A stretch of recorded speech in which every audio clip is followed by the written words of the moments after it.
Tem ninguém como o Brasil. A gente ainda é jovem.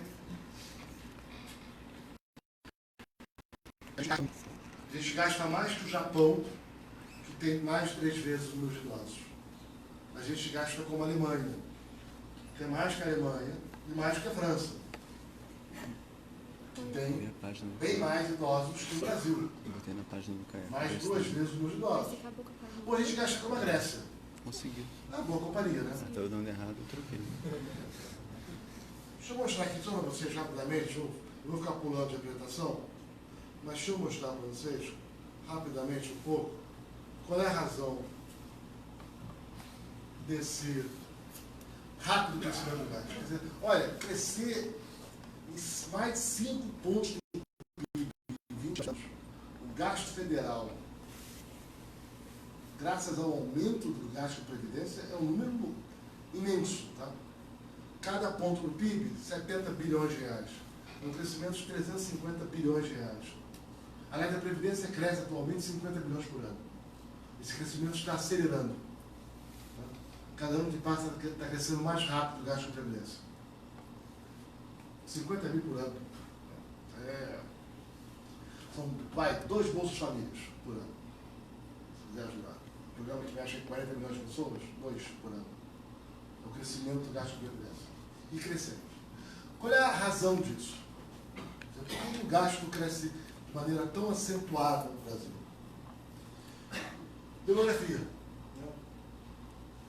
Os meus pais, a geração dos meus pais, tinham filhos nos anos 60, começo de 70, tinham em média 6,3 filhos por casal. Olha como 6,3 filhos? 6,3, que história é essa? E se é média, tem um casal que não tem filho, né? Então tem gente com 11 filhos, tem gente com 11 filhos. O que eu tinha de amigo com 11 filhos, né? 11 irmãos. Minha família era pequena, não só 3 irmãos. Né? Era sinal que o casamento tinha nada errado, ter 3 filhos. Foi crise. Atualmente, 1,7 filhos por casal. Menos de 2. É uma mudança dramática em uma geração. A minha geração.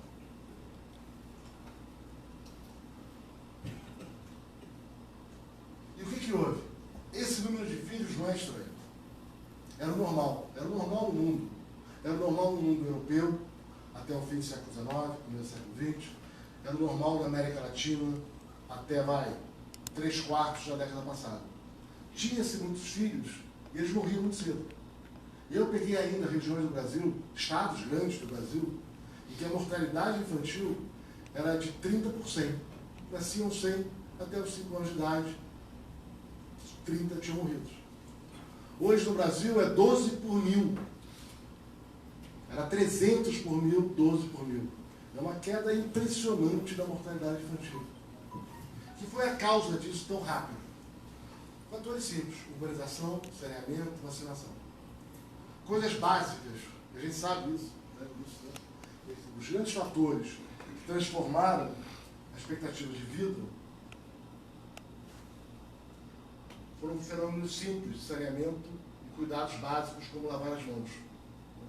A gente aprendeu isso com o Vogel, né? O grande historiador econômico do século passado, que usava dados. Robert Vogel. Tem trabalhos lindos do Vogel sobre a queda da mortalidade, sobretudo no fim do século XIX. É impressionante como pequenos gestos, cuidado do saneamento, cuidado das políticas públicas elementares, em 30 anos, entre 1900 e 1930, a expectativa de vida em Nova York e Londres aumentou entre 15 e 16 anos de idade. A expectativa de vida aumentou entre 15 e 16 anos de idade. Em Londres e Nova York, entre 1900 e 1930.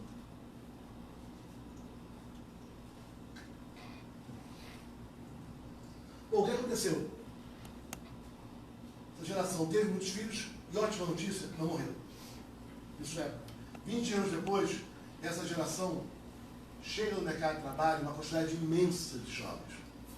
É a minha geração. E minha geração teve bem menos filhos, e a geração que vem em seguida quase não tem filhos. Isso significa que a minha geração vai começar a envelhecer. Geração com muita gente. E a geração que vai chegando tem menos gente. Vai colher. Isso aconteceu em todo o mundo, só que no Brasil é mais rápido. Essa era a pirâmide demográfica quando eu tinha idade de 20 e poucos anos de idade, 16 anos de idade. Aqui são jovens, recém-nascidos, aqui os idosos. Era a pirâmide. Essa aqui era a minha geração chegando, saindo da adolescência. A geração mais velha dos meus pais, a geração dos avós. Isso é o Brasil de 2015. Tem menos filhos, tem menos de 2 filhos por casal. Aqui são os 20 anos. Aqui é a geração que nasceu nos anos 60, 70 e 80. Essa imensa quantidade de gente que vai para lá. Nunca tivemos tantas pessoas trabalhando no Brasil, em idade de trabalhar. Nunca mais vamos ter tantas pessoas em idade de trabalhar no Brasil. Nunca mais teremos. Por quê? Porque a partir de 30 esse quadro começa a virar e vira isso. Essa geração vai se aposentar. E quem paga a conta dos aposentados? Vocês. Deixa eu aproveitar aqui e fazer meu speech motivacional. Moderem na bebida. Cuidem da saúde. Sejam saudáveis. Minha aposentadoria depende de vocês. Cuidem-se, por favor. Então, quem vai pagar a conta? Vocês vão ter que trabalhar metade do dia para sustentar os velhos. Eu. Minha geração. Quiser um número exato, quando é isso? Aqui estão os números. População em idade de trabalhar vai diminuir 6,7% entre 2060. População acima de 65 anos, eu se estiver vivo, vai crescer 262%. Quem trabalha colhe, quem colhe os frutos aumenta. Mais gente recebendo, infelizmente, por mais tempo. Nosso regime de repartição, ou seja, quem trabalha está a conta de quem está aposentado. É assim que funciona a regra no Brasil.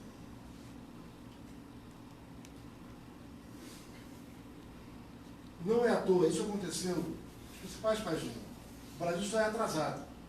Isso conheceu. E foi mais rápido aqui.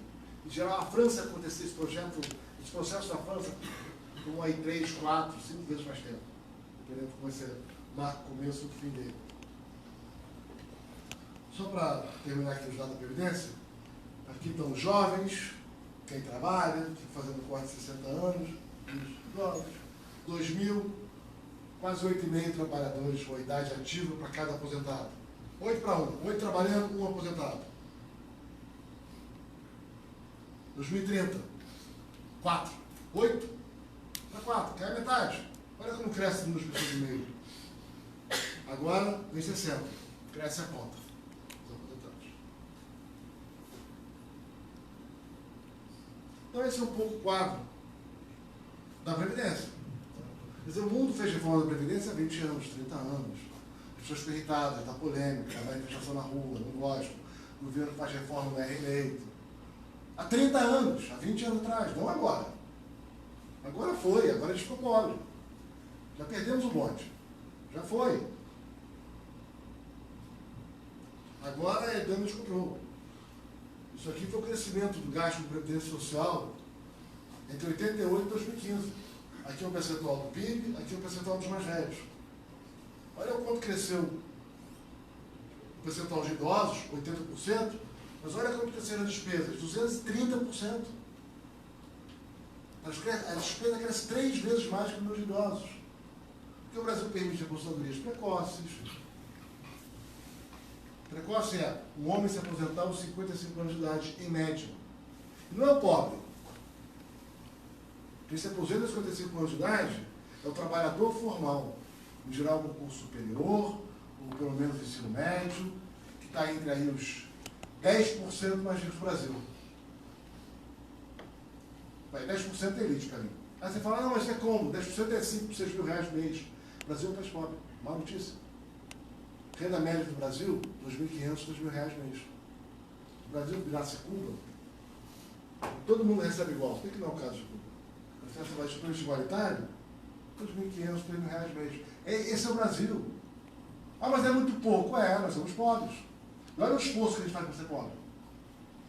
É o trabalho de ser pobre como o Brasil é. Não acha que é assim de graça, século 2 de manhã, tem um azar com a vida, tem os americanos, os chineses. É legal o Brasil de esquerda e direita, né? Porque é tudo nacionalista e sempre acha que a culpa do Brasil é do outro. Se você é mais à direita, a culpa é da China. Se você é mais à esquerda, a culpa é dos Estados Unidos. É curioso como a esquerda e a direita são tão parecidas. E aí, deixa eu voltar para a apresentação. O nosso desafio no Brasil...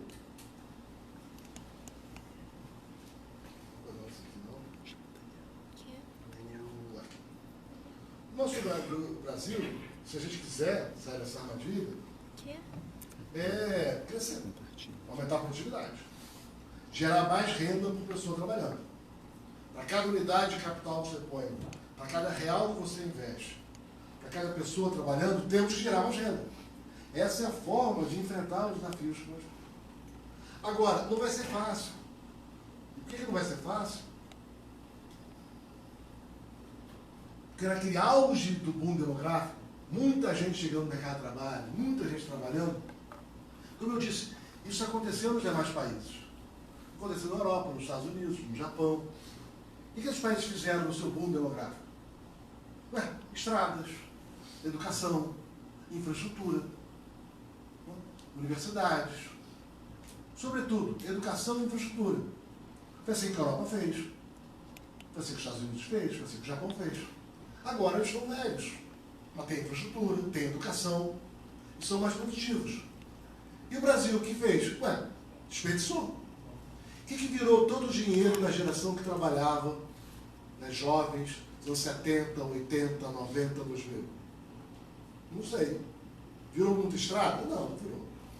Virou educação para a maioria, gastando esse dinheiro educando a população, tem uma população bem educada no Brasil, que aprendeu matemática, aprendeu português, bom nível. Não, não temos.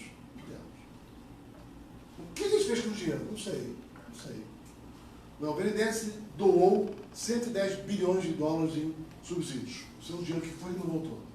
100 bilhões de dólares em 4, 5 anos. E aí? Cadê a fábrica? Cadê o aeroporto? Cadê o porto? E que deu esse dinheiro? Para que serviu gastar dinheiro com o Comperte no Rio de Janeiro? Essa refinaria funciona, vale a pena, é eficiente. E Abreu e Lima? E as regras de conteúdo nacional?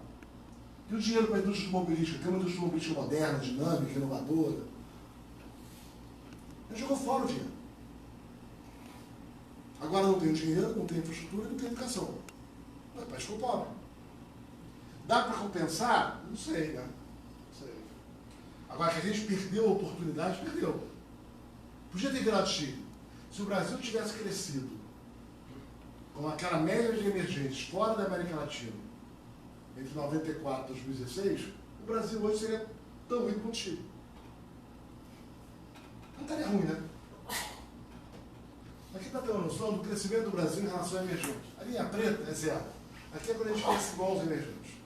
Isso aqui é um mundo que existe, no qual vocês não têm memória.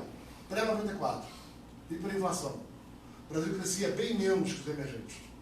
Menos 8, menos 6, menos 4, menos 2. Veio o Plano Real, e até 2010, o Brasil teve um comportamento medíocre, mas não desastroso. Isso é, entre 94 e 2010, o Brasil, pelo menos, crescia, na média, 1,5 ponto abaixo dos emergentes.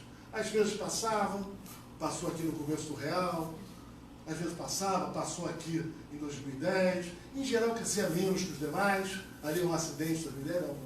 Em geral crescendo menos, mas não muito menos, vai? Então, um comportamento medíocre, aluno nota 4. Nota 4. Não está na média da turma, um pouco abaixo da média, mas não é um desastre. E pós-2010? Pós-2010 é desastre. Pós-2010 é desastre. Aí afunda. Em relação aos demais emergentes. E esse desastre, o desastre está na longa. Isso tudo começa em 15. Olha o nosso investimento. Olha o investimento pós-2009. É uma queda. Uma linha reta. Isso aqui são 7 anos, 8 anos de desastre, de queda de investimento. Não é que começou em 15. Olha o crescimento, trimestre por trimestre. Olha quando ele começa a despencar. Aqui é 8. Aí ele vai, aqui é 10. Não, de 10 em diante já queda. Quer dizer, em 15, só cruzou o zero. Não, a recessão começou por causa do Joaquim Levy. Tomou posse em 1º de janeiro.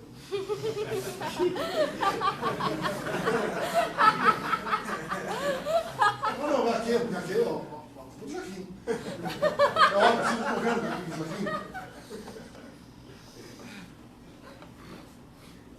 Ai. E nós somos um país pobre. Nossa renda é 1/4 da renda do americano. País bacana da América Latina, Chile, 2 vezes mais rico que o Brasil. País pobre europeu, 2 vezes mais rico que o Brasil. 2 vezes 2 vezes.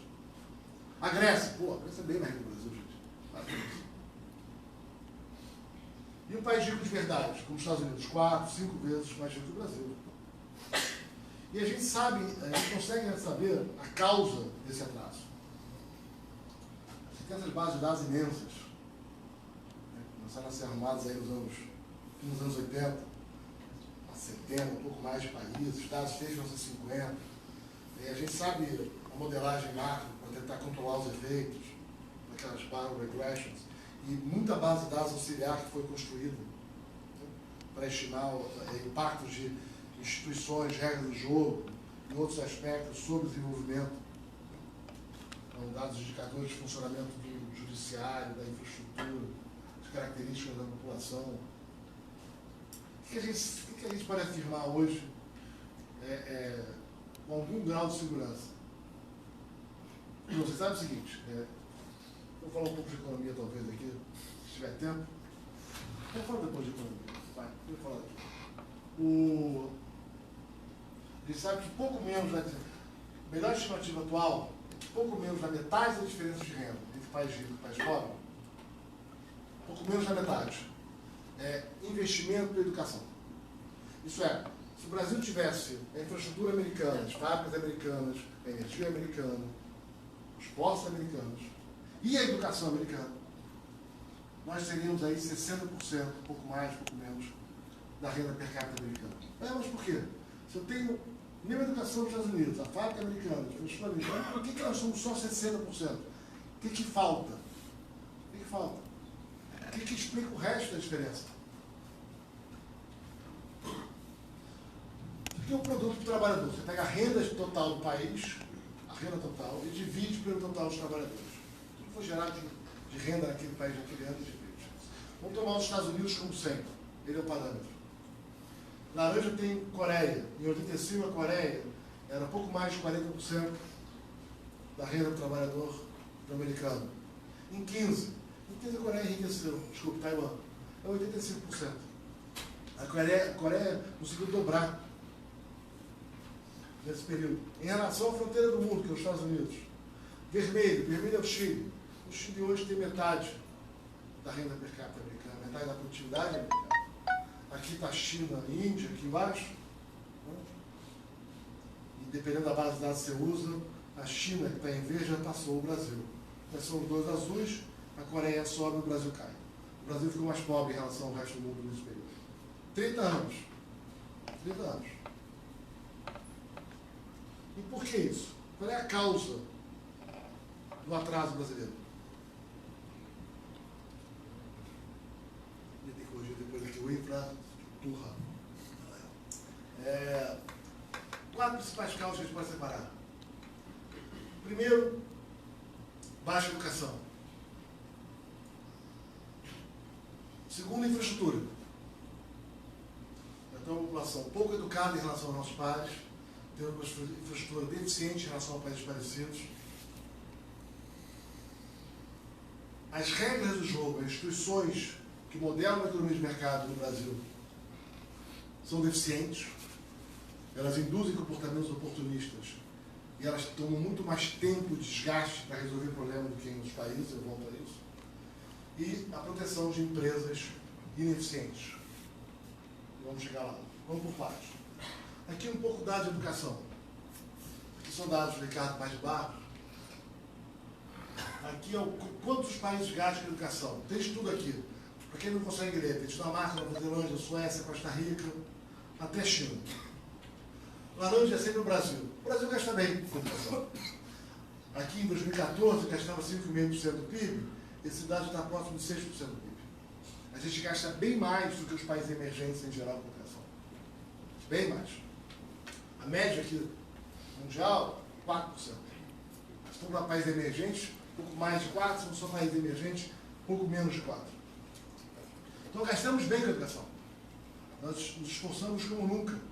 E olha como está a taxa de crescimento do gasto com a educação. Olha quanto cresceu o crescimento anual do gasto com a educação no Brasil. Mais de 10%, 12% entre 2005 e 2011. A gente gasta muito, porque esse gasto vem crescendo muito ao longo dos anos. A sociedade brasileira entendeu que a educação é importante, resolveu botar muito dinheiro na educação. E botamos. Essa é a boa notícia. A má notícia é que, no caso do Brasil, deixa eu ir direto para a conclusão, não deu certo. Isso aqui é nota nas provas do MEC, né? Vou olhar o verde, que já dá o lado na mágica, porque o verde é ensino médio, anos finais de fundamental, que é o fundamental 1. Os dados são comparáveis entre anos. Mas piorou. Não botou mais dinheiro? Botou. E aí? Melhorou um pouco no Fundamental 1, não muito no Fundamental 2, e no médio piorou. Mas como assim? Você botou mais dinheiro? Cresceu o gasto mais do que em outro país do mundo, estamos falando de 2 décadas. E não deu certo? Não deu. Devia ter animado esse gráfico, mas vamos lá. Como é que está aqui? Você tem vários países. Aqui é o Chile. Quanto que ele tinha de escolaridade em 1980? Quanto que ele tem de escolaridade em 2010? Passou de 6 anos e meio de escolaridade para quase 10 anos, no chileno médio. Entre 80 e 2010. 30 anos. E o produto por trabalhador? Passou de 20 e poucos mil dólares para pouco mais de 30 mil dólares. Você educou mais a população no Chile e ela produziu mais para o trabalhador. Bacana.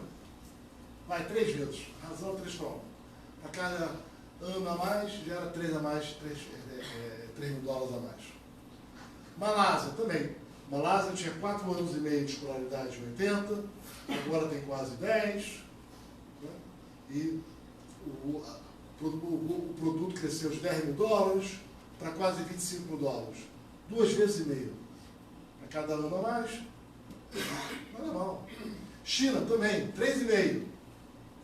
80, 2010. Cresceu 1. Cresce escolaridade, cresce produto do trabalhador. Coreia, um espetáculo. A razão é de 7, 6,8.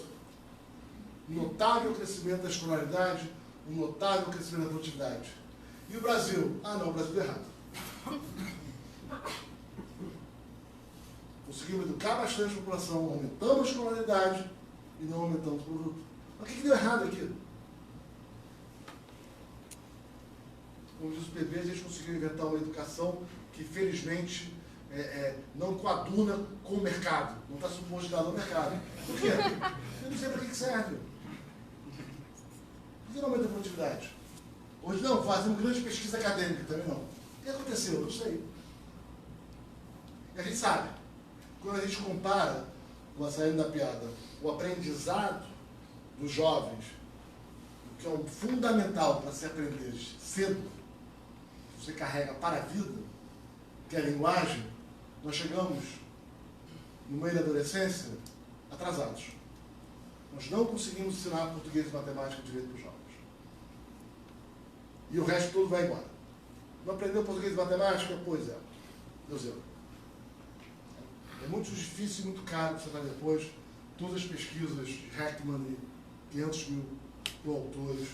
Muito bem. Então, a educação, não sabemos fazer educação direito. Quer dizer, na verdade, não é bem assim, sabemos. É que a gente não faz. Sabemos. Tem cidades que conseguem ter, cidades muito pobres conseguem ter indicadores excepcionais de educação. Né? E o básico de educação não tem mistério. O básico de educação é sala de aula, o professor aparece para dar aula, o aluno também, a aula é dada, tem dever de casa, acompanha o problema. E com isso você resolve imensa maioria. E aprende a dar aula. Como é que ensina fração, como é que ensina português, como é que ensina gramática. A gente sabe o básico de aula. A gente só não faz isso. O professor nem aparece, também não é um aluno. O professor não sabe ensinar, né, em grande parte. Não tem muita gestão na sala de aula, não tem muita gestão na escola. Dá outros acho que dá. Tem faltas programadas. A gente não faz a bagunça que a gente faz com a educação e acha que vai dar muito certo. Né? Educação, primeiro ponto. Segundo, esse foi a grande aprendizado da economia nos anos 90, comecinho dos 2000. As regras do jogo, as instituições são relevantes para o crescimento. Como é que a gente testa isso? Como eu falei, existem bases de dados de mais de 100 países ao longo de 60, 70 anos. Dados agregados, você pode fazer todos os controles estatísticos. Você cria, por exemplo, indicadores de eficiência do judiciário. Quanto tempo demora a retomar uma garantia em caso de inadimplência? Tem país que é rápido. Olha, não paguei minha dívida. O banco vai, rapidamente, pega o carro de volta. Não tem burocracia, não tem custo. Ele perde pouco com a inadimplência. Tem país que demora muito. No Brasil demora muito. Peguei um financiamento para casa e não consegui pagar. Quanto tempo demora para retomar a casa? Vários estados americanos é muito rápido. No Brasil, muitas vezes você nem consegue retomar a casa. E é muito caro o custo. Ou uma garantia real no empréstimo para uma empresa, uma máquina. Bom, a gente mede. O que acontece quanto mais difícil é retomar uma garantia? Não é fácil. Né? O mercado de crédito funciona pior e o país é mais pobre.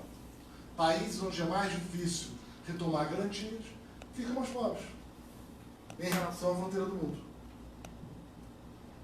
Tem várias medidas essas bases de dados. Essa é uma agenda de pesquisa que tem mais de 15 anos. E é muito indicador que foi construído. Muitos resultados. Qualidade de instrumentos de crédito e capital, acesso a informações. Quer dizer, é uma literatura mais sofisticada que você consegue, para muita gente surpreendentemente, né, que a maneira como a sociedade organiza as suas instituições e a eficiência tem efeitos secundários sobre o crescimento. Às vezes você olha um caso particular, uma empresa inadimplente não conseguiu pagar a dívida, mas se o credor retomar o bem de capital, ela fecha, vai gerar desemprego. Não deixa retomar. Resultado, mais emprego em outro lugar. O país fica mais pobre. Tem efeitos colaterais. O oportunismo e o populismo, com frequência, têm efeitos colaterais desastrosos sobre o crescimento econômico. Acho que a dificuldade um pouco de entender essa agenda, entender essa pesquisa de economia, é que a gente caiu aqui num debate extremamente superficial. O que é bom para botequim, isso é ruim para o país. Como se o contraponto fosse ser liberal ou ser intervencionista. Ser mercado ou ser Estado.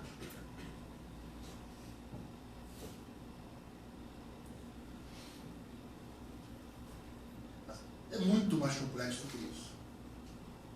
A vida é muito mais difícil. Não tem mercado sem Estado. Não tem mercado sem judiciário, sem direito de propriedade, sem regra do jogo, sem como você administra conflitos. A questão não é mercado ou Estado, é qual o Estado. Qual é a melhor forma do Estado auxiliar os mercados a funcionarem bem. E não tem uma resposta só. Nem é óbvio. Na grande maioria dos mercados, você precisa de pouco. Você precisa de regras que delimitem a extensão da liberdade dos contratos. Então, que tipo de contrato de trabalho é permitido? Todo contrato de trabalho? Não. O mundo resolveu que não é bem assim. Né? Tem que limitar um pouco a jornada de trabalho, idade para trabalhar, condições salubres. Então, primeiro, as regras elas delimitam a extensão da liberdade. Tem algumas restrições. Varia de país para país. Tem país que tem muita restrição ao contrato de trabalho, tem país que tem menos. Todos têm. Os Estados Unidos têm muito menos que o Brasil. Nós, da Europa, tem mais do que os Estados Unidos, mas bem diferente do caso brasileiro. Então, primeiro, qual é o limite da liberdade contratual? O papel do Estado, garantir a execução dos contratos e resolver conflitos. Porque a gente vive num mundo de contratos incompletos. Na regra geral, você não consegue prever todas as circunstâncias. Então precisa ter alguma instância a posteriori que resolva conflitos não previstos. O que a gente sabe, porém? Que tem limite aqui. Se você restringe demasiadamente a liberdade contratual, você pode levar ao menor crescimento da produtividade da renda. Regra geral, resulta em países mais pobres. Então tem um certo limite de como é que você balanceia essas regras, mas tem muito espaço de liberdade, e que aí são escolhas. A economia tem pouco a dizer, eu volto a isso. Não vai querer entrar em trabalhos aplicados.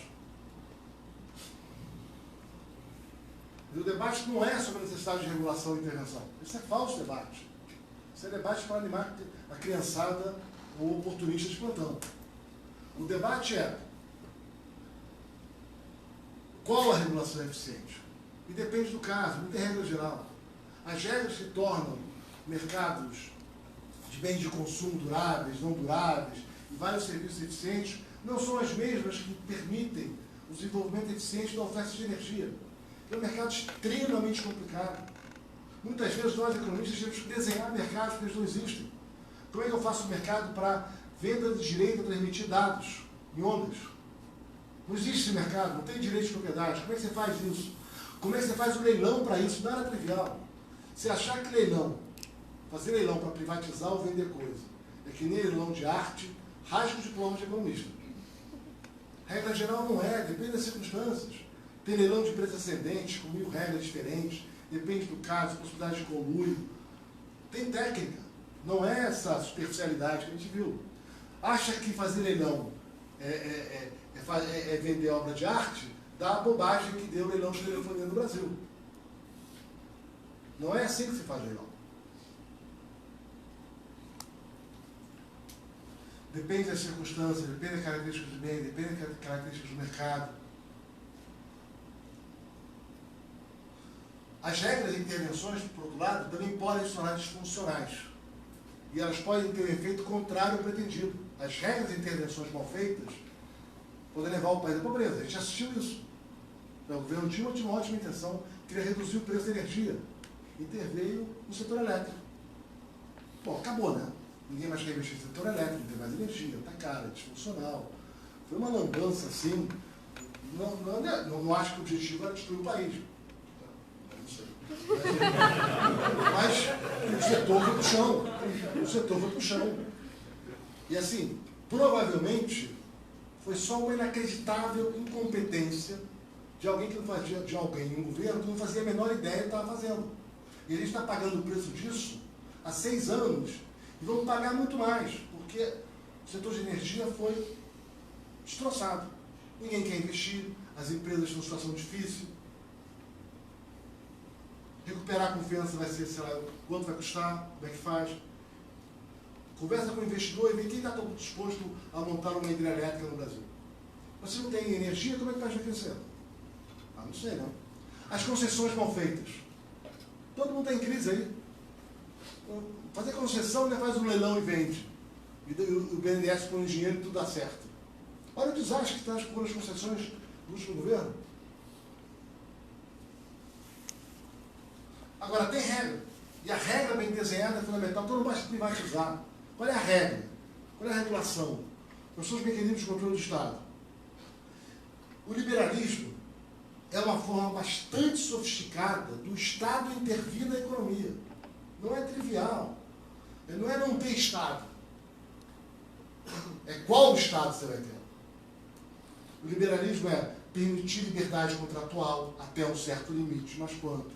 Ter agências moderadoras, ter pesos e contrapesos. Como é que você reconhece a possibilidade de ter efeitos inesperados da intervenção? Como é que você faz mecanismos corretivos? Como é que você dá conta dos efeitos colaterais imprevistos? Há muita sofisticação e muita intervenção inteligente por trás de uma boa agenda liberal, que não é simplesmente fecha o mercado e vai para casa.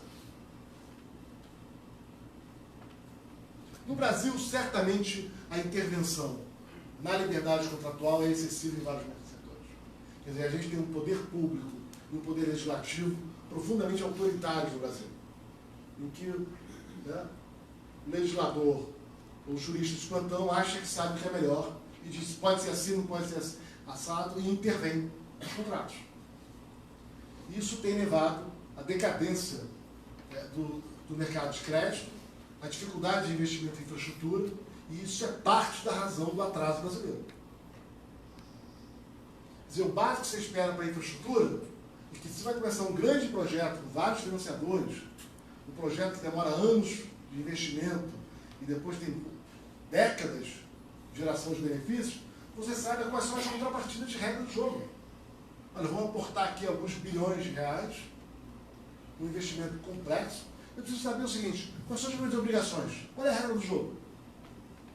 Como é que eu meço o impacto ambiental? Como é que eu meço o impacto social?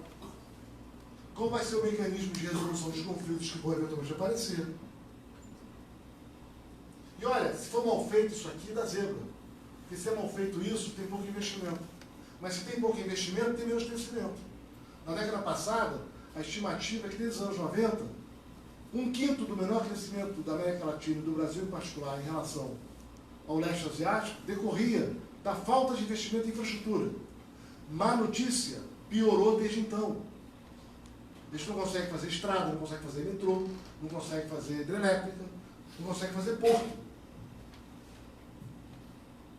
Temos agências reguladoras frágeis. O que mais surpreendente é o governo que agora, que seja liberal, sei lá o que é, fragiliza ainda mais as agências reguladoras. Ainda mais.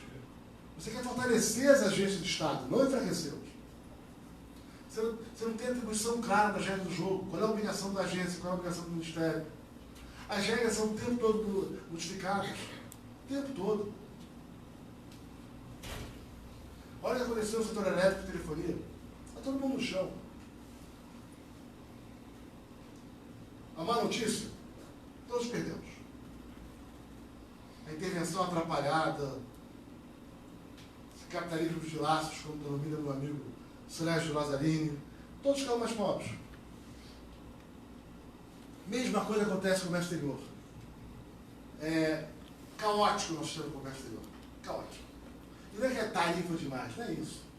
É uma complexidade de tarifas, de regras não tarifárias. Isso que leva a demorar meses, o que em outros países são dias de liberação. E qual é a regra que você aplica? Eu não sei. Mas é tanta regrinha, é tanto detalhe, né? Como é que eu classifico esse produto? Não sei. Isso vale para o comércio exterior, isso vale também para o sistema tributário brasileiro. O sistema tributário é de uma complexidade impressionante. Como é que eu tributo esse produto? Não sei. Não sei. Água de cheiro tem uma regra de tributação, perfume tem outra, colônia tem uma terceira. Aquela sandália feona lá de plástico, croque, né? Aquilo é impermeabilizante ou é uma sandália? Não sei. O chocolate com cereal, aquela barrinha, é chocolate ou é cereal? Eu não sei. A regra tributária muda. Mas muda como? Não sei também. Varia, depende do estado. O lanche da TAM vendido na ponte aérea paga imposto onde? No Rio ou São Paulo? E qual é o imposto? E como é que é o crédito tributário? Comércio exterior é a mesma coisa. Nós somos provavelmente a economia do mundo mais fechada para a importação de bens. Como assim a mais fechada? Bem manufaturados. Normalmente a mais fechada. Certamente uma das mais complexas. Não tem nada comparável. Isso ainda é uma grande reforma, gente. Isso aqui, como na tributária, não é uma grande reforma. Não é fazer uma reforma, mas já acabou. Não é. Isso é trabalho de verdade. Trabalho de anos, de acertando pequenas normas, pequenas regulações. Agora, isso aqui é parte da incompetência do setor público e parte do oportunismo do setor privado. É alguém que tem uma dificuldade de competir com algum produto de outro lugar, que põe uma regrinha no comércio exterior, que inventa uma norma técnica para poder ficar e ter conteúdo nacional. Aí vai gerando esse caos. Cada um tentando proteger o seu, dá um desastre brasileiro. E como a gente não tem acesso ao mercado internacional, não tem escala. Os bens de capital são de pior qualidade, os insumos são de pior qualidade e mais caros. Como tem conteúdo nacional, não, você quer importar essa máquina? Eu faço. Aí você faz o processo, você fala, eu faço. Aí você faz um ajuste do seu processo produtivo para fazer algo parecido com aquilo que ele ia importar, que é muito melhor e mais barato. Não tem conteúdo nacional? Estou gerando emprego no Brasil. Não, você está destruindo o emprego no Brasil. E quem está na frente da cadeia produtiva compra bens de capital, insumos de pior qualidade. E o país fica mais pobre. Um bando de fabriqueta que não tem escala, não tem tecnologia, não tem conhecimento, que só sobrevive pela proteção. Isso leva ao baixo crescimento da produtividade. Crédito igual, mesmo problema. As garantias são um pouco confiáveis, você faz uma lei judiciária e fala, não vale, coitado da empresa, vai quebrar. A jurisprudência, tipicamente do Brasil, muda o contrato para favorecer o inadimplente. Os bancos estão desistindo do Brasil, estão indo embora do Brasil. Já de banco que já saiu do Brasil, que quebrou no Brasil, é impressionante. Mas como? O lucro dos bancos não é alto? O lucro dos bancos é tão alto, né? Mas que banco? Que história é essa? A superficialidade do debate do Brasil é impressionante. Né? Todo mundo tinha que rever Bruxa de Salem, do Arthur Miller, entender o que é, né, o desvario da caça às bruxas, né, na ausência de evidências. Lê a manchete do jornal, fala, o lucro de banco é alto, o spread do Brasil é caro, então o banco ganha muito dinheiro com os prédios, né, é um cartel, e tem que quebrar esse cartel. Mas se é assim, por que os bancos foram embora do Brasil? Ah, detalhe, Banco do Brasil ganha dinheiro, só abre o balanço, fazendo muita coisa que não é ser banco de varejo. Não ganha dinheiro com crédito. Cadê o cara que tem dinheiro com crédito no Brasil? Eles ganham dinheiro com seguros, com previdência, com gestão de recursos, com banco de atacado. Nada disso é banco lá fora. Pega o balanço do Alves Ferro. Quem faz banco de atacado, mergers and acquisition, é Goldman Sachs, que não tem agência. No Brasil, os bancos entraram em várias outras áreas. E aqui é o recurso deles. Não em crédito. Não em crédito. Então, por exemplo, o desastre do leasing. Há 10 anos atrás, leasing era um mercado de 110 bilhões de reais. 110 bilhões de reais. Bacana. Financiava carros baratos, máquinas, enfim, várias modalidades de crédito que tinha. 110. Crédito mais barato. Aí começaram as ações oportunistas. Algumas cidades começaram a falar, não, tem que pagar ISS onde o carro é vendido. Tem um leasing, né? Então o carro vale 100, desses 100, 2 é leasing, aí a cidade cobrava o ISS sobre os 100. Não, mas os 100 é o carro, não é o leasing. Não, mas você depois a gente vê. Mas se cobra na cidade vai vendido ou não? Aí vem os advogados com uma lei, para, enquanto está em disputa, faz um depósito judicial. Aí tem outra lei que a cidade saca o dinheiro do depósito judicial para seus gastos. Aí a cidade perde a ação no STJ. Cadê o dinheiro? Ela não tem, eu não posso pagar. A Receita Federal começa a disputar qual é a base de arrecadação do leasing. Aí começa mais confusão. Aí tem cliente que fala, peraí, eu não estou pagando o carro, verdade, peguei o leasing e não estou pagando. Mas eu já paguei mais da metade da dívida. Logo o carro é mais meu que do banco. Eu devia 100, paguei 60. Com quem fica o carro? É comigo. E o judiciário brasileiro concede. Bom, resultado do oportunismo generalizado e da incompetência imensa. O mercado de leasing era 110 bilhões de reais há 10 anos. 110 bilhões. Atualmente, 10 bilhões. De 110 para 10. A família não tem mais empréstimo barato. Só quem tem empréstimo de leasing é clientes espetaculares que não tem risco. As prefeituras não têm mais onde arrecadar impostos, nem a Receita Federal. Você destruiu um mercado de crédito pela combinação de oportunismo desenfreado das receitas e de inadimplentes com incompetência do judiciário, que não sabia muito bem o que estava fazendo. Agora é bom que não tem mais disputa judicial, não tem mais imposto, não tem mais empréstimo e os juros aumentaram.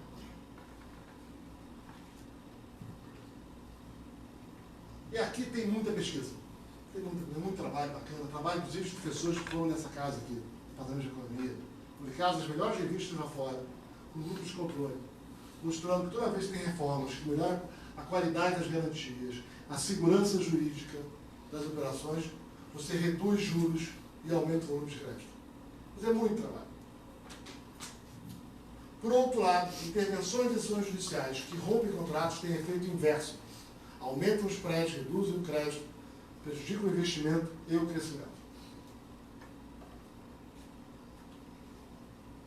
Bom, aqui no Brasil, a estrutura tributária é completamente disfuncional. Eu acho que hoje o nosso sistema tributário, das principais, se tiver que ter uma prioridade, depois da Previdência e do ajuste fiscal, para o país voltar a ter o mínimo de crescimento, é acertar toda a estrutura tributária. Acessórias. É impressionante como precisar, não vou gastar aqui, eu só vou dar alguns números para você entender como aqui o Brasil está ruim. Tá? Pegamos os balanços das 30 maiores empresas em 14, uma aluna da GV, a Estrada pegou as 30 maiores empresas não financeiras em 14. Contencioso tributário, está registrado 65 bilhões de imposto de renda, contribuição social sobre o turismo, 15 bilhões de PIS/COFINS, CMS é várias vezes pior. Isso é muito pouco, porque tem muito contencioso tributário, tem muita despesa entre empresa e fisco no Brasil, mas é muito pouco isso. Dados de 91 empresas em 14 países. Contencioso tributário 51% total. Na França, por exemplo, apenas 9%. Para ter uma noção, o CARF é um órgão, é um Tribunal Administrativo da Receita, esse órgão aqui, o DRJ, onde entram as ações primeiras da Receita. O valor em contencioso chega a 11,5% do PIB. 11,5% do PIB. Levantamento em 17 países, 0,2% do PIB.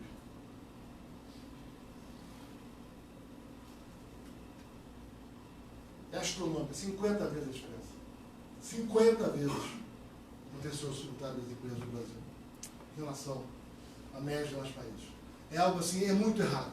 É muito fora. Não tem. Você pega grandes empresas no Brasil, o Brasil tem muita grande empresa cujo contencioso tributário é maior que o seu patrimônio líquido. O estrangeiro não entende, vai embora, desiste do Brasil. Assim, que história é essa? Lá fora tem uma ação, tem uma dúvida, tem um conflito. Mas não tem um patrimônio da empresa envolvido em conflito. Não existe isso. Bom, o sistema é confuso, caro, complexo, é uma quantidade de regras que ninguém se entende, a Receita faz a discussão normativa, tem um conflito completamente disfuncional. Dá um exemplo, vou dar um exemplo bem simples. Vamos lá, a empresa quer contratar um trabalho em advocacia. A empresa quer contratar um trabalho em advocacia. É a mesma empresa, o mesmo trabalhador. Ela pode fazer vários arranjos tributários. Ela pode contratar como trabalhador. Ela vai gastar 100, quanto o trabalhador vai receber? 50. Entre contribuição, previdência, tributo, etc. Gasta 100, chega a 50. Ou pode gastar menos de 15 em tributo. Como é? Vira PJ. Se é advogado, então, tão simples. Mas como é que vai variar tanto a obrigação tributária para fazer o mesmo serviço? Pois é, isso é um sistema disfuncional. E é anotado isso. De novo, água de cheiro e perfume. Opa! Sistemas tributários diferentes. E colônia, um terceiro. Sistema tributário, a regra tinha. Mas leite é importante. Não, não é assim que se faz política pública. Porque tudo é importante, cultura é importante. Por que papel para jornal é imune e não paga imposto? Papel para embalagens de remédio paga imposto? Não é assim que se faz política pública. Assim você torna o Brasil Brasil. Você faz um sistema tributário que seja o mesmo para todos os produtos e setores. O mesmo, e simples.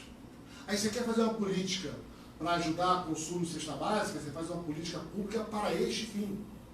Você desenha a política para o fim. Você não fica dando, fazendo atalhos, jabuticabas, para distorcidamente conseguir fazer alguma coisa. Não é assim que se faz. Assim se gera o caos institucional do nosso país. Você quer beneficiar algum produto. Onde estava um amigo meu aqui no Rio comentando, que aí queriam fazer uma política para incentivar a compra de livros, então o livro é imune no Brasil, não paga imposto, mas aí o problema é, e as revistas de banca? Não, essas têm que pagar imposto, porque é comércio. Então,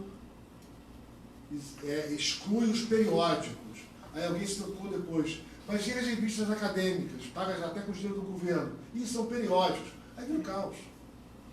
É muito melhor, todo mundo paga imposto igual. Livro, remédio, pão, leite, carro, bens de luxo e não de luxo.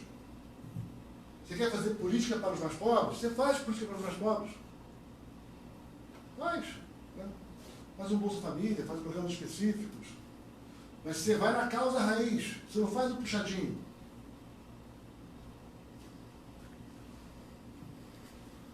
para culminar, tem uma incompetência técnica imensa. As pessoas não sabem a diferença entre a incidência legal de um imposto e a incidência econômica do imposto. Quem de fato paga o imposto. Uma coisa é dizer quem paga é a empresa. Agora começou a história. Quem paga a contribuição patronal é a empresa. Não, quem paga é o trabalhador. E tem economia, tem técnica, tem teste estatístico para saber quem está pagando o imposto. Quem perdeu o bem-estar naquele imposto. Essa é a pergunta relevante. Não é quem formalmente paga. E não é sempre que a empresa repassa. Esses argumentos meio de quem não estuda e é dominado por preconceito, de novo, leiam as bruxas de Salem. E a falta de técnica, volta e meia, leva a intervenções absolutamente equivocadas. Proibiram a tarifa do cheque especial, isso aumentou os juros do cheque especial em outro lugar. Detalhe, no resto do mundo se cobra a tarifa sobre o cheque especial. A gente faz lei no Brasil sem olhar o que o resto do mundo faz. Que acha, na arrogância, acha que na caneta entendeu tudo e tomou a decisão. Olha o caos que é a regulação urbana no Brasil. Caos. Normas de patrimônio histórico, tombamento. Você tem um centro como São Paulo, que é lindo. Né? Fios enterrados, bulevares, prédios bacanas, no começo do século XX. Está abandonado. Paradoxalmente, está abandonado porque está tombado. Ué, mas tombar é preservar? Pois é, a gente tombou e destrói. Porque uma regra de tombamento tão ensandecida, com governança, com procedimentos, com obrigações, que a melhor forma de você destruir um patrimônio hoje em São Paulo é tombá-lo. Regra geral, leva ao abandono.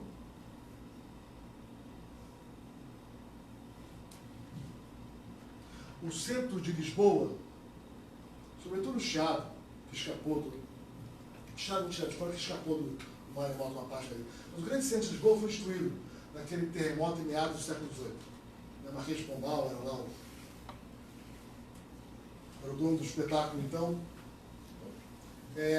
Maremotos, incêndios, destruiu o centro de Lisboa. Isso é, boa parte de Lisboa tem a idade do Rio de Janeiro. O Rio desenvolve 50 anos depois, 40 anos depois, com a mesma cultura portuguesa. Você anda em Lisboa, é emocionante. Você vê muito com o Rio de Janeiro. Lá do centro, da Lapa. Lisboa é muito mais bem preservada que o Rio de Janeiro. Muito mais bem preservada. É lindo, né? Você anda por lá, o Chiado, então, é uma coisa... Ou eu quero restaurar um prédio no Chiado. Como é que faz? Eu quero comprar um prédio velho do Chiado, com 5 andares, sem elevador, e transformar num prédio de apartamento bacana. Obrigações? Quase nenhuma. Preserva a fachada nas cores originais. E dentro, lá dentro pode demolir tudo. Tudo. E que eu posso construir dentro? Se você quiser. Só não pode ser mais alto que a fachada. Tem que ter uma vaga de carro só. Porque você não quer muito carro aqui. Carro tem externalidade negativa. E fora isso nada. E se a prefeitura não autorizar, em poucos meses você pode começar a obra. Se a prefeitura não autorizou, o problema dela. Se anda pelo centro de Lisboa, é uma efervescência de recuperação do centro velho. Tenta restaurar um prédio no centro de São Paulo, Rio de Janeiro. Tenta restaurar. Não, da cor da pele, o chão de madeira, mas as obrigações, e tem que vir um fiscal para verificar se o ladrilho, a pastilha que está no interior. E a gente sai tombando prédios absolutamente monstruosos, ou inúteis, ou sem qualquer referência. O Ed Glazer, há muito tempo, professor de Harvard, é um grande economista urbano, ele já fez uma proposta daquelas divertidas de economista. Limita o número de prédios que podem ser tomados. Vai 1000. Eu quero tomar mais um, então destomba outro. Tem que ter um limite, tem que ter restrição orçamentária. Tem que ter de onde vem o dinheiro para restaurar. Você não pode tombar um prédio e botar todo o ônus no morador. Agora você cuida. E tem que cuidar, como eu vou dizer. Mas peraí, que história é essa? Não é assim. E se o nosso Estado é tão autoritário e invasor, não vamos estranhar também que tenha tido tanta revolta, que tem uma sociedade tão insatisfeita aí fora.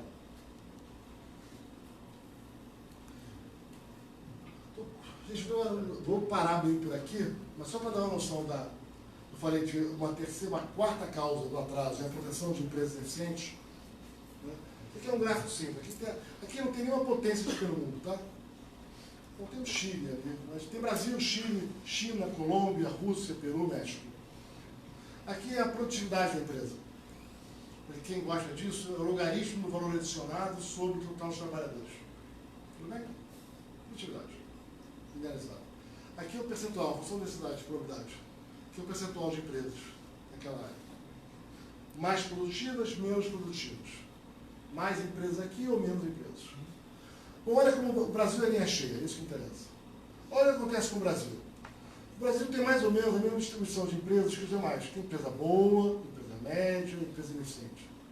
O que muda no Brasil? O que muda no Brasil, em relação a outros países emergentes, é que o percentual de empresas de média produtividade é menor e o percentual de empresas de baixa produtividade é maior. Isso é, no Brasil, por alguma razão, empresas menos produtivas e ineficientes sobrevivem mais do que nos demais emergentes, para não falar dos ricos. Como? Ué, você tem simples, tem lucro presumido, tem regras de conteúdo nacional, tem crédito subsidiado.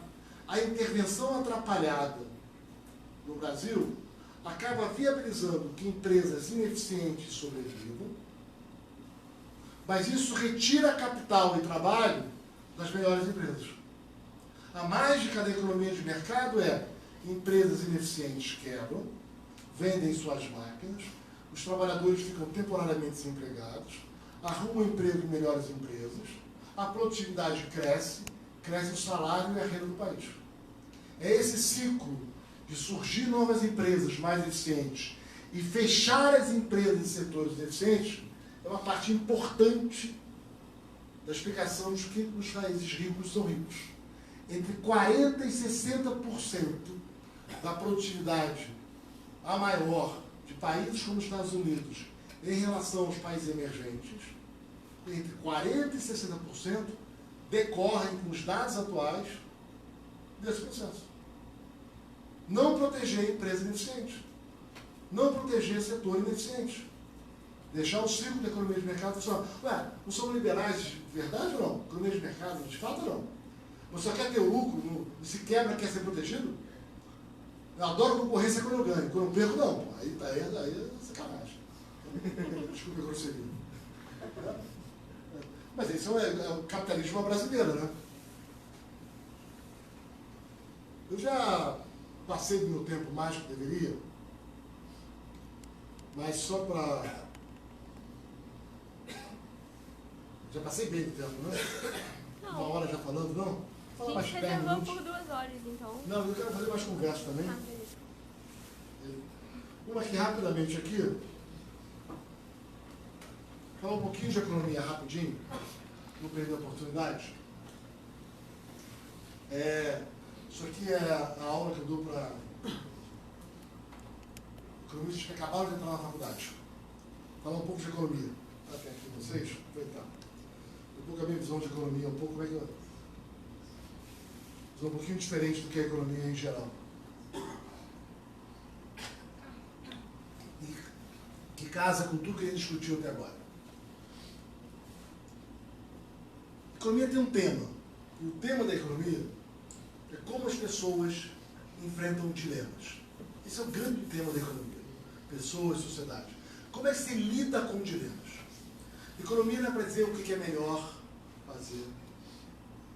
Economia não se restringe aos modelinhos da macro, lá, câmbio, juros, inflação, essas coisas. Essa é a parte menos interessante, menos importante da economia de longe. Isso é um detalhezinho do que é economia. Economia é dilema. Você pode pensar com um dilema meio banal, nosso consumo cotidiano, qual carro eu vou comprar, qual restaurante eu vou.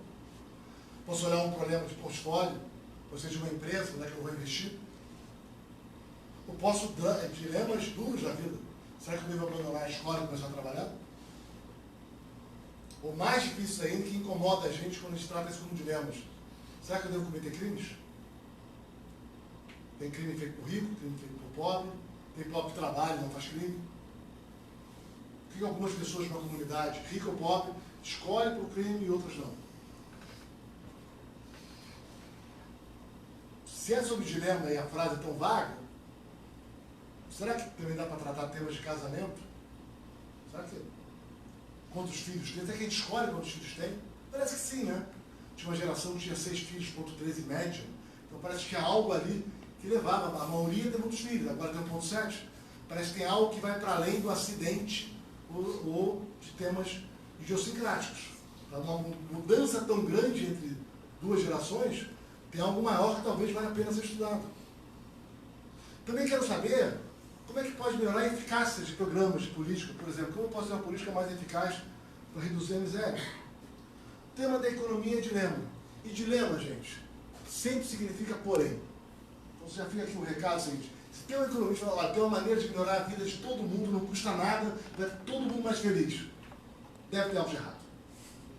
Provavelmente é com você que está ouvindo isso.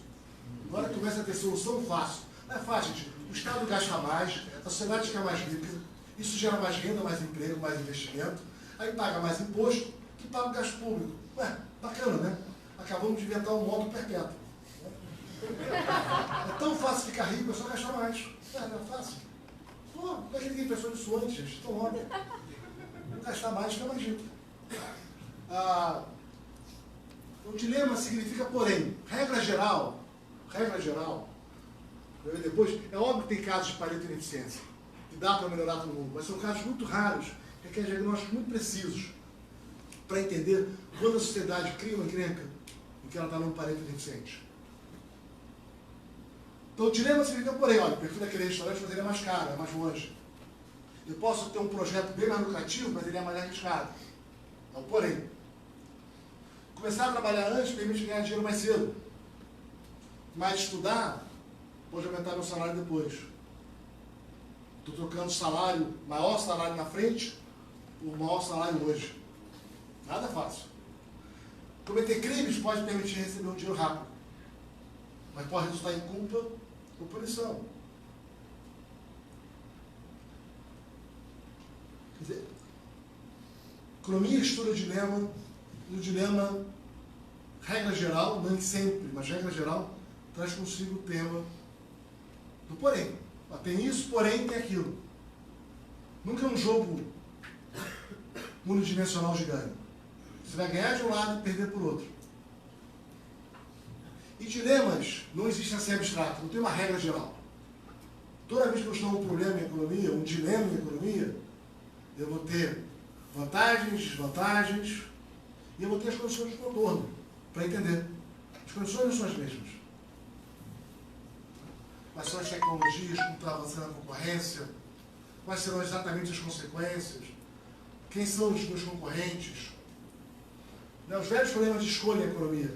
Eu devo parar de procurar um emprego ou continuo procurando? Nós tive uma ótima oferta. Paro de procurar ou não? Bom, depende. A economia está crescendo, não está crescendo, tem recessão, não tem recessão.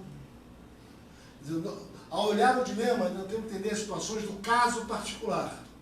Nunca é uma tese geral. Não tem resposta. Primeiro, se é dilema, não tem resposta fácil. O dilema depende das suas preferências. Vai. Tem uma coisa boa e tem uma coisa ruim. Como é que você pondera as duas? Não sei. Isso não cabe a nós, economistas, dizer. A nós cabe apresentar o dilema, estimar os seus custos e as suas condições de contorno. A escolha cabe às pessoas. E em economia, gosto não se discute. Esse é o lado da economia realmente liberal. Economia, gosto não se discute. Será eu que não prefere, gente? Tem gente que prefere jazz. Eu adoro jazz. Gosto de samba, choro. Rock legal. Rock legal.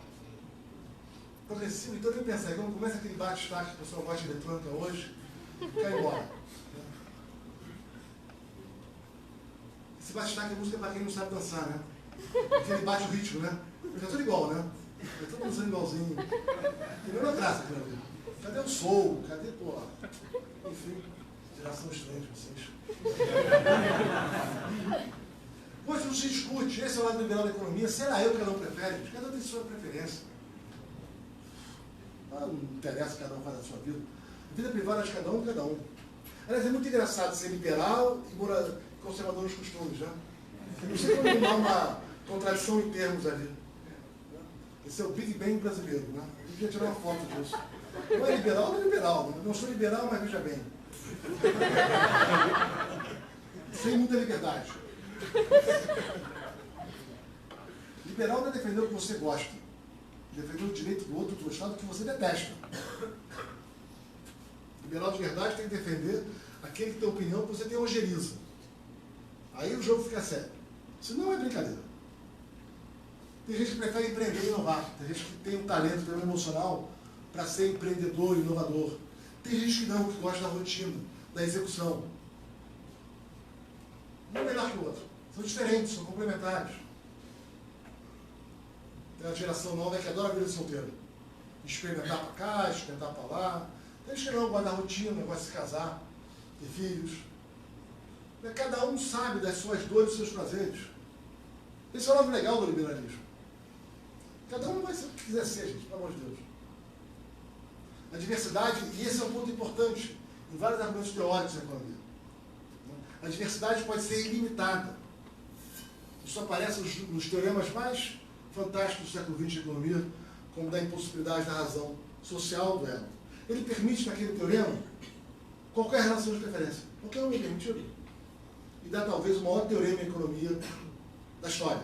O maior resultado da história. O Querétaro. Então, a diversidade pode ser limitada.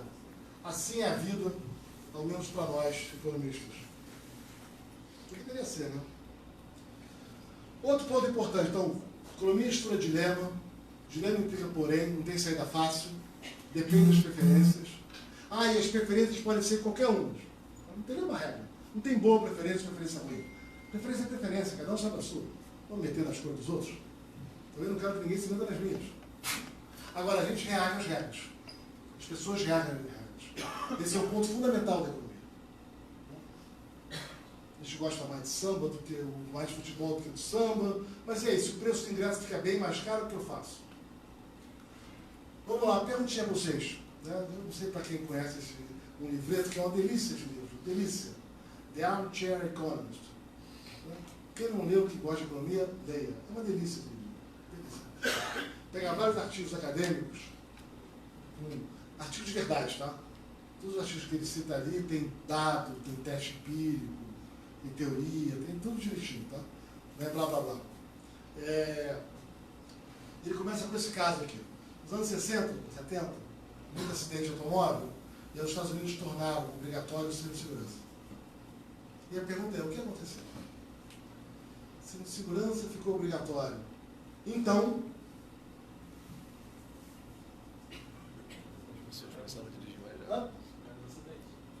menos acidentes, menos mortes, certo? E aí? Acidentes mais letais.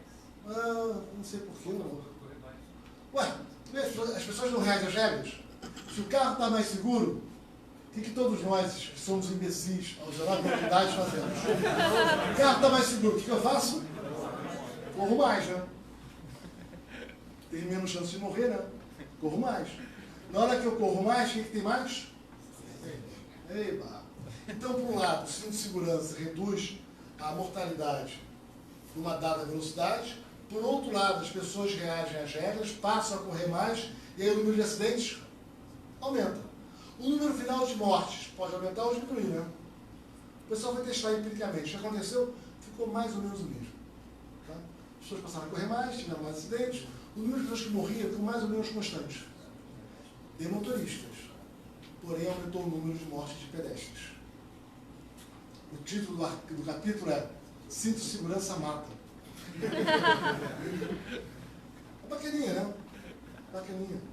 Tem esse caso, acho que o Leves contou isso no Free Economics, mas é um artigo que é bacaninha, que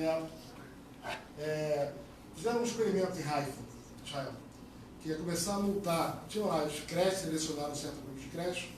Nada pior você trabalhar numa creche e o pai atrasado. Pai, a mãe, a avó, a tio, que vai pegar a criança. Quando atrasa o pai, a mãe, sei lá quem, vai pegar, fica na criancinha, criança de creche, né? Você não pode ficar para fora. Não pode. Não pode.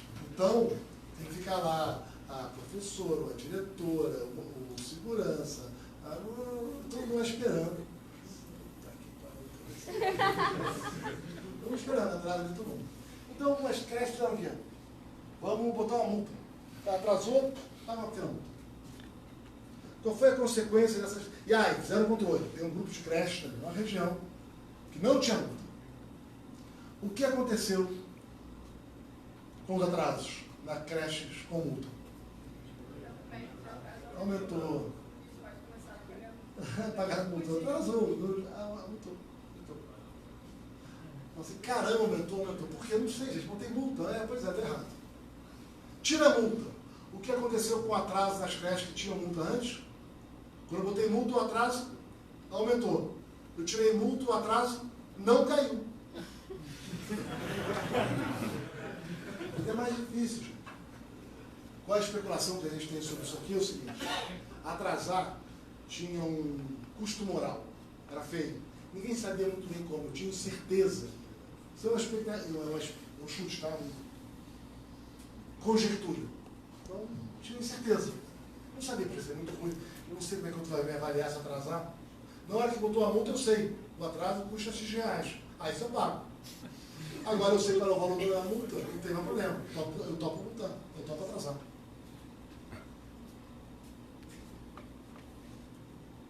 O caso do desemprego e seguro-desemprego do Brasil. Aqui você tem pedido de seguro-desemprego. Quantas vezes, milhares de pessoas que bateram no governo querendo pedir seguro-desemprego. Aqui é a taxa de desemprego. Estou falando de um país normal, para os Estados Unidos. O que acontece? Quando a taxa de desemprego aumenta, o pedido de seguro-desemprego aumenta. Certo? Brasil, ao contrário. Eu não entendi. Quando aumenta a taxa de desemprego, tem menos seguro-desemprego. Quando cai o desemprego, tem mais seguro-desemprego.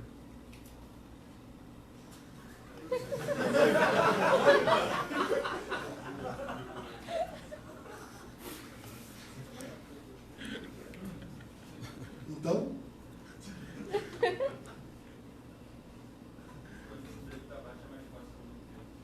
quando o desemprego está mais baixo, e aí, por que isso acontece nos Estados Unidos? O que tem no Brasil diferente? Que quando o desemprego está baixo, como é que funciona? Hã? Mas por quê? Mas também vale para os Estados Unidos. Não, mas tem um incentivo a você ganhar o seguro-desemprego, né? Qual é o incentivo? Também tem seguro-desemprego nos Estados Unidos. Você pede seguro-desemprego, trabalha na informalidade e recebe seguro-desemprego. O que tem no Brasil diferente nas regras?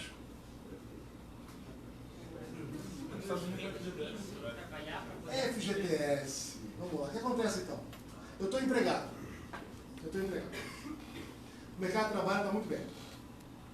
O que acontece se eu fico desempregado? Se eu sou demitido, eu saco o meu FGTS e ainda pego uma multa. Bom dia. Ainda recebo seguro-desemprego durante um tempo. Se a economia está bem, eu consigo um outro emprego logo. Então, esse processo de ser demitido, quando a economia está bem, é bom negócio. Eu ganho dinheiro por isso. Eu tenho acesso ao seguro-desemprego. Se a economia está mal, não. Porque vai que dá errado, eu passo muito tempo desempregado. Não vale a pena. Então o FGTS ele acaba gerando um incentivo, né, à rotatividade do trabalho quando a economia está aquecida. De novo, não é questão de direito trabalhador ou não. Não é isso. Você pode fazer todo o direito trabalhador. A questão é, a regra mal desenhada leva a um incentivo equivocado. Eu discuti uma reforma trabalhista como se fosse a favor do trabalho, contra o trabalho. Não, esquece isso. Os incentivos estão certos. Eles induzem um comportamento bacana ou eles induzem comportamento oportunistas. Isso vale para o regime trabalhista, isso vale para o regime tributário, isso vale para o regime de comércio exterior, isso vale para o tombamento de prédios. Não é uma questão de um cabo de guerra em que você está a favor de Antônio ou de João. Não é isso. As regras estão bem alinhadas com o interesse social ou não. Agora, a gente sempre para no meio de uma conversa assim de Fla-Flu aqui no Rio, né? Mas coitado do Vasco ontem, né? Nem sempre dá certo, né?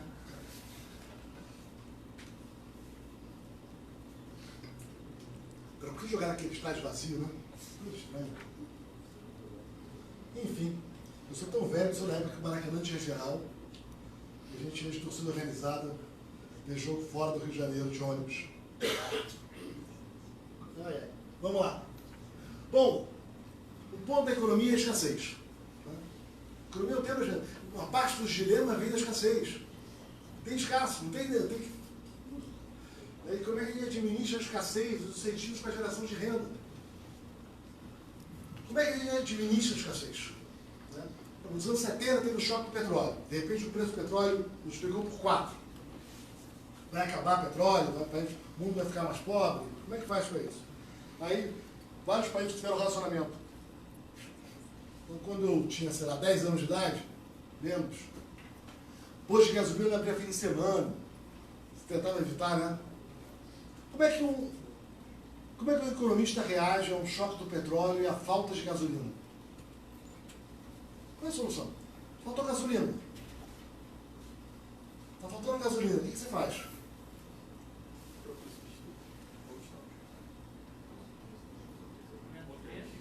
Aumenta o preço, gente. Qual é o papel do preço? Administrar a escassez. O papel de preço é exatamente administrar a escassez. Está faltando bem, sobe o preço. Ué, é assim que funciona, né? Dou um exemplo para vocês. Pega o caso, o Rio agora também está caótico o trânsito, né? O trânsito do Rio é difícil. Não devia ser tão difícil, porque o Rio é tudo organizadinho, tudo reticulado, pelo menos na Zona Sul, mas também caótico o trânsito. Quando chove muito no Rio e os faróis, ou mesmo sem chover, quando o farol de trânsito do Rio para de funcionar, o que acontece com o trânsito? Para de funcionar. A cidade para, né? Se der uma pane assim, parou de funcionar, farol de trânsito, desculpa, sinal de trânsito, muito tempo em São Paulo. Parou, os sinais de trânsito pararam de funcionar, o que dá? O trânsito fica um caos. Caos. Tem gente para cá, para a esquerda, para a direita. E no Rio você fecha cruzamento com a maior, sem cerimônia, né? Você para no meio ali.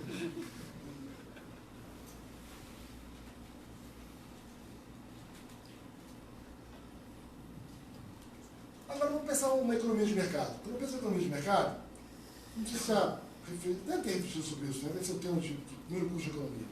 A complexidade de uma economia de mercado. Você tem milhares de bens sendo produzidos, parafusos de mais diversos tamanhos, porcas de mais diversos tamanhos, materiais, metais, carros, bens de capital, tipos de metal, plásticos. Olha o que tem no supermercado, de alimentos, a complexidade de bens que a economia produz, e tudo interdependente. Para produzir aquele tipo de porca, teve aquele tipo de papel, o tipo de milho, que usou um certo tipo de bem de capital. Milhares e milhares, mesmo uma matriz em um produto. Impressionante. A sofisticação. Você está nos detalhes da classificação IBGE, 4 dígitos.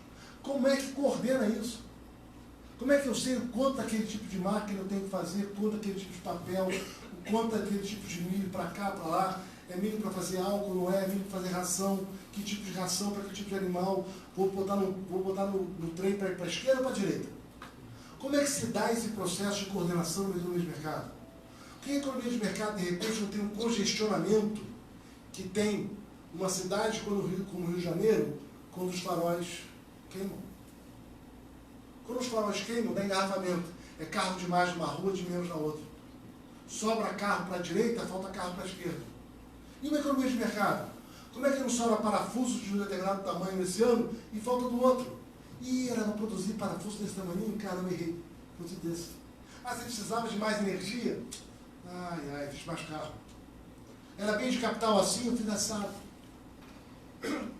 Como é que se dá o processo de coordenação das decisões individuais de produção numa economia de mercado, com a complexidade das economias modernas? Não tem uma CET, não tem um órgão de trânsito com um farol, fulano faz tantos livros, ciclano tanto de papel, papel para livro, não para remédio, aqui tanto de aspirina, um pouco menos, esse ano precisa de menos. Não tem um coordenador geral do que cada um tem que produzir numa economia de mercado. E, no entanto, você chega no supermercado e tem o bem que você quer.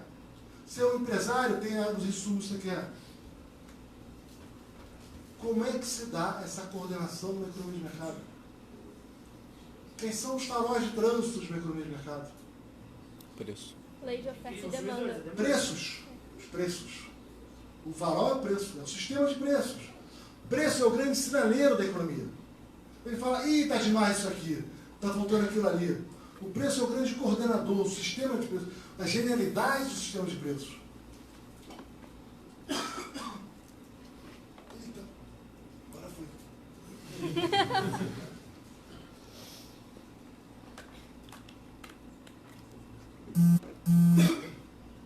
A genialidade de Smith foi perceber o papel dos preços no economia de mercado.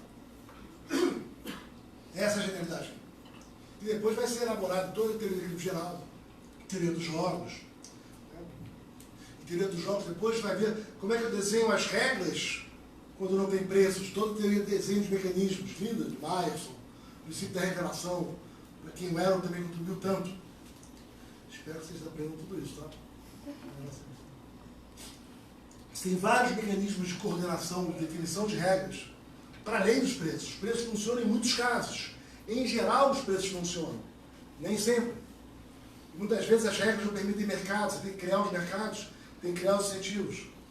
Quando os incentivos e as regras criadas podem ser eficientes, toda a discussão do princípio da revelação. Agora, muito bacana toda a teoria, toda a discussão, toda a conceituação, mas eu posso sempre formular teses, como essa de que preços coordenam. Como é que eu posso acreditar no que eu falo? E essa é a segunda metade das ciências. Como é que eu acredito no que eu falo? Eu posso fazer uma tese, uma narrativa, contar uma historinha. Olha, o Brasil está assim, porque assado, que deu isso, aconteceu aquilo, a incompetência aqui, blá, bando de adjetivo. Como é que eu confio? Como é que eu posso testar se o que eu falo é razoável, é aceitável, não é? Em que medida eu tenho que confiar no que eu falo? Posso fazer um argumento convincente, que foi um argumento que dominou a humanidade durante milênios, corpos mais pesados caem mais rápido.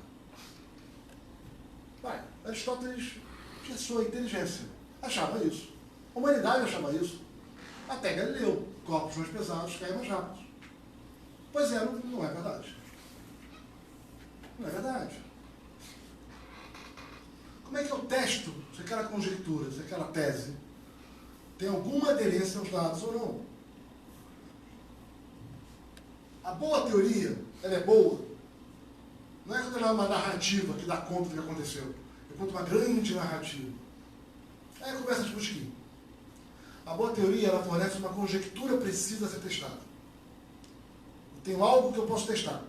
Nessas condições, tal fenômeno tem de ser observado. A boa teoria, ela fornece boas conjecturas. E essa é a importância da boa teoria.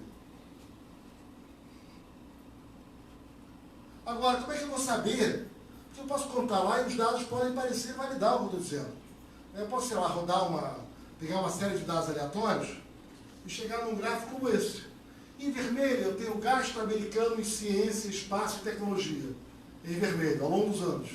Em preto, eu tenho suicídios por afogamento, sufocação, estrangulamento. Olhei o dado, né? Essa é a regra do jogo. Tem lá o gasto. Lembrem sempre do Joaquim Levy, tá? Lembrem do Joaquim Levy. Mas aqui, ó.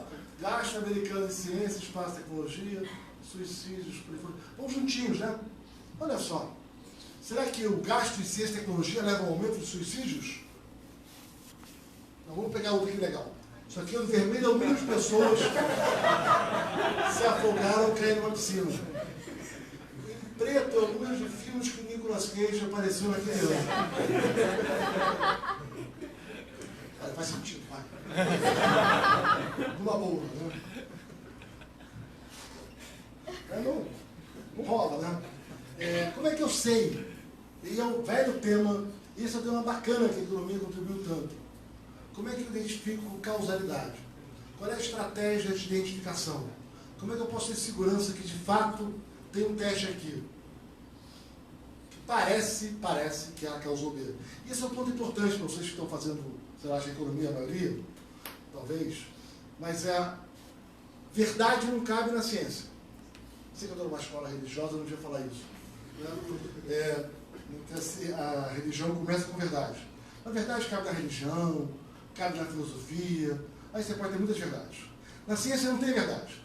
Na ciência você tem a melhor conjectura possível que passou em colônia até hoje. Isso é ciência. Pensa, olha, o que eu posso afirmar, vocês viram várias vezes assim, eu falo aqui, a melhor evidência que eles podem te dizer, os dados disponíveis. Você quer a verdade? Muda de profissão. Ou vai ser economista. Ou muda de escola. Aqui no Brasil fez tudo, né?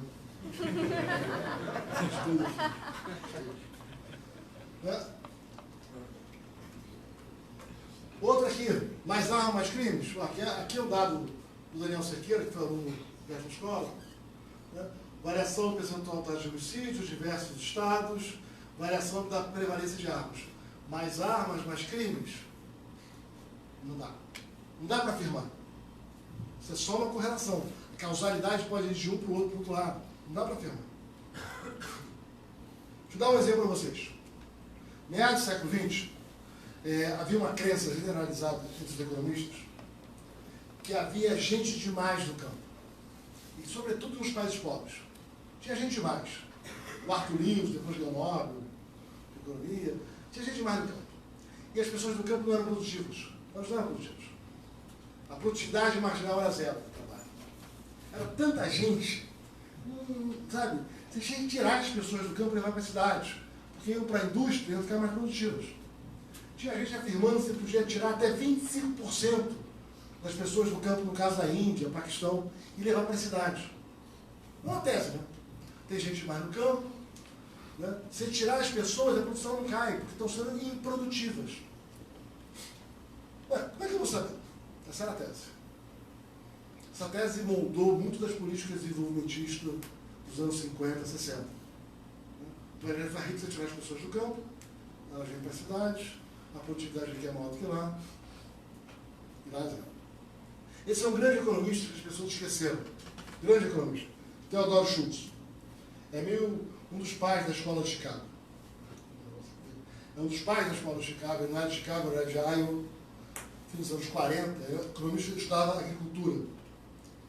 E ele vai para Chicago, estava lá o Friedman e outros. Gary Becker era aluno ainda. Né? E o Schultz era mais velho. E o Schultz está interessado nesses temas. Explicar como é que eu testo essa hipótese. E ele estava olhando os dados da Índia, no começo do século XX. No começo do século XX, em vários países, em particular na Índia, mas também no Brasil, você teve a gripe espanhola. Foi uma doença avassaladora. Avassaladora. Ela matava muita gente. Milhares e milhares morreram. No caso da Índia, milhões, né? Morreram naquele fim da década de 10. E ele observou nos dados da Índia que a doença não foi uniforme. Durou 2 anos. É uma gripe relativamente rápida, uma epidemia rápida. E ela não deixa sequelas. Quem sobreviveu, sobrevive. Não afeta a produtividade da terra, dos animais. Então ela mata muita gente e acaba. E ela teve muita variabilidade no mapa da Índia. Teve região que morreu mais gente, região que morreu menos gente. Ele fez a seguinte pergunta: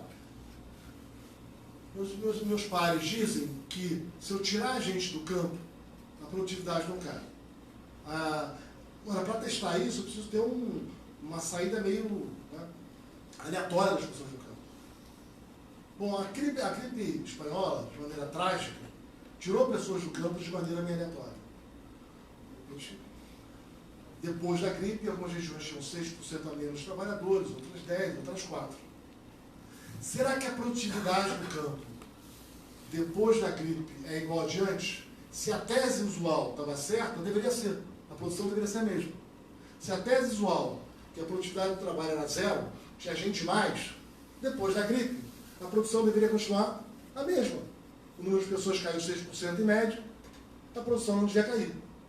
Onde caiu 8%, não devia cair, onde caiu 4%, não devia cair. A produção devia ser a mesma em todos os lugares. Resposta dos dados, a produção caiu na proporção do número de pessoas. Onde a população caiu 6%, a produção caiu 6%, onde ela caiu um pouco mais, a produção caiu um pouco mais, onde ela caiu um pouco menos, a produção caiu um pouco menos. Isso é a tese de que a produtividade marginal do trabalho. Ela não estava errada. Ela foi rejeitada pelos dados. O Schultz é o primeiro economista que eu conheço a usar experimentos naturais. De verdade. É genial. Os trabalhos dele são maravilhosos. Assim, e é só palavra, tá? Não tem uma equação, não tem uma regressão. Uma inteligência... Tem vários. Ele é o pai do conceito de capital humano. Começa com ele cunha o termo. Ele começa a associar educação e produtividade olhando os dados americanos. E aí depois vem Becker, Mincer e os demais. Grande economista.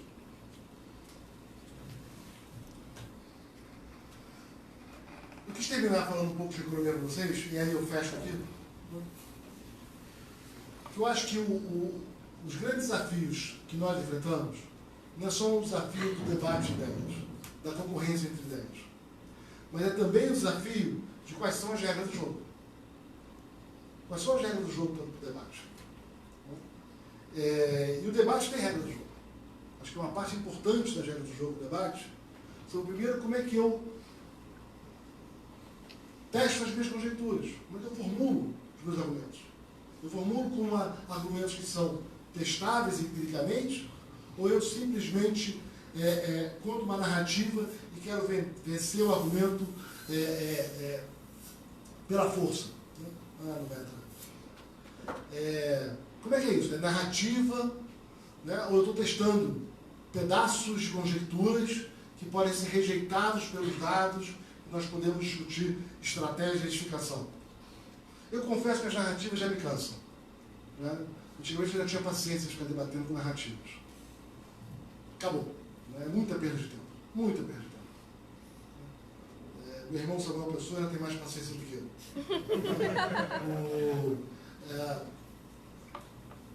Vamos então debater conjecturas precisas? Vamos contar a historinha.